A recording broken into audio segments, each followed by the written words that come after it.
Thank you for joining us today. For the record, this is the trial of the Congress's sneak peek against Gavin Clingham, aka Roaring Kitty, a case of dumb money.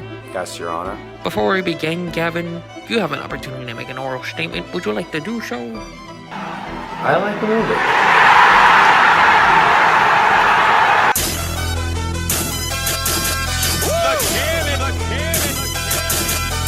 Dumb Money is a 2023 comedy drama flick following the real-life 2021 attack on Wall Street that was perpetrated by an army of redditors led by their leader, Keith Gill, aka Roaring Kitty, aka Deep Value. And the story of Dumb Money follows Keith Gill as he goes from Reddit lunatic to Reddit legend as he launches an entire nationwide movement to take on the rich. In this 2-hour flick, that is pretty paced well evenly, I'd say. I mean, you can't be surprised looking at the cast. We got Paul Rudd, you have Paul Dano. Where's my daughter? Seth Rogen. She has 14 little chunks of pineapple inside of her. And a few other familiar faces.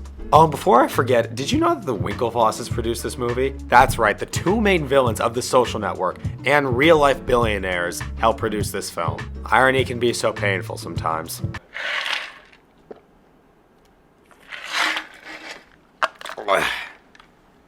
But Dumb Money's real meat and potatoes is in the writing. As two ex-Wall Street journalists, Rebecca Angelo and Lauren Blum, give their take on the Wall Street world to somehow make people sitting at their computers, people talking about the stock market, and people taking business calls interesting. It doesn't drag out specific elements of the story and tells very human perspectives from a struggling nurse, a GameStop employee, and... Oh wait, hold on. Yo, chat, we gotta look this name up real quick.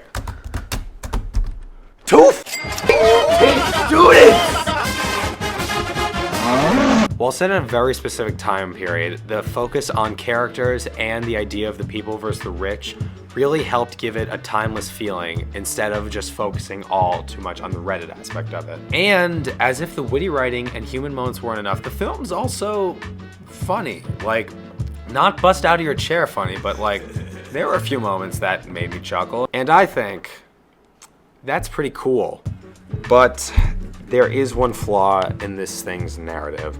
Despite the great points of detail and accuracy in the film's retelling of what happened nearly 2 years ago, there is one mistake, and as students of the University of Texas at Austin, we simply cannot let it go unnoticed.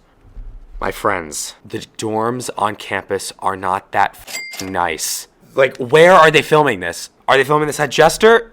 No. Are they filming this at Sanjak? Hell no. Where could they have been filming this where the dorms were that nice? Just be better.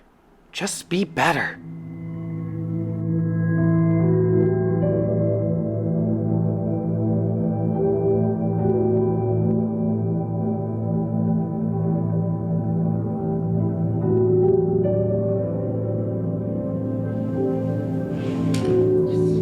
Most importantly, the film doesn't drown you in meme culture. Instead, it shows the internet's influence and emphasizes the more human connections with the people who skyrocket Keith's plan. In this approach, it also does a great job emphasizing the female perspective of the story, which in real life was very male-focused. Even though it seems as if they're more in service to the other male characters in the story.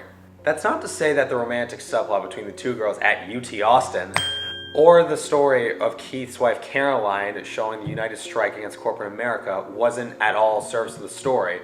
However, it did feel like Keith, the man with the punchable face, is the only character that really gets to make any decisions for Team GameStop. But that plays into a topic that Dumb Money depicts really well, which is digital messiahs. The movie essentially shows how the internet can create a personality that is able to drive everyone else to follow them, even though it could be just someone who has a vendetta against one single company.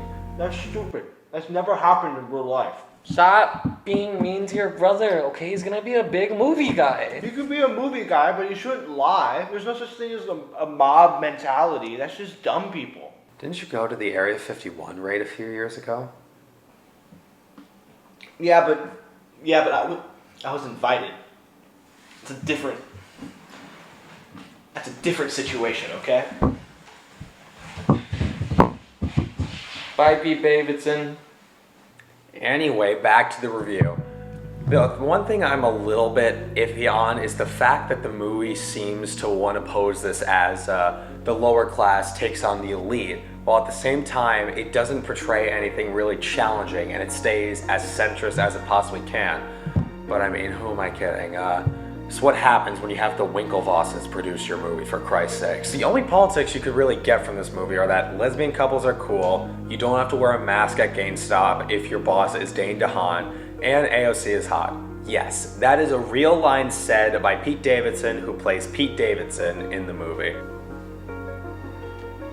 Another complaint for this movie is the licensed music, which it can sometimes stain the story a little bit, but you get used to it after a little while. Although, opening the film with WAP by Cardi B was incredibly disorienting. And also, did they really need to show Paul Dano's camel toe?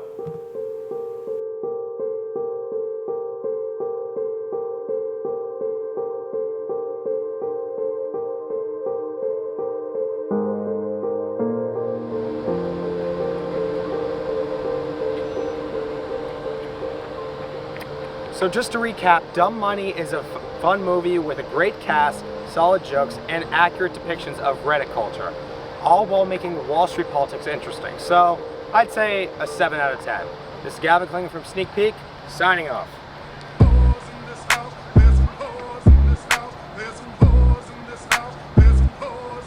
I said certified free, 7 days a week, wet ass pussy, make that pull out game weak.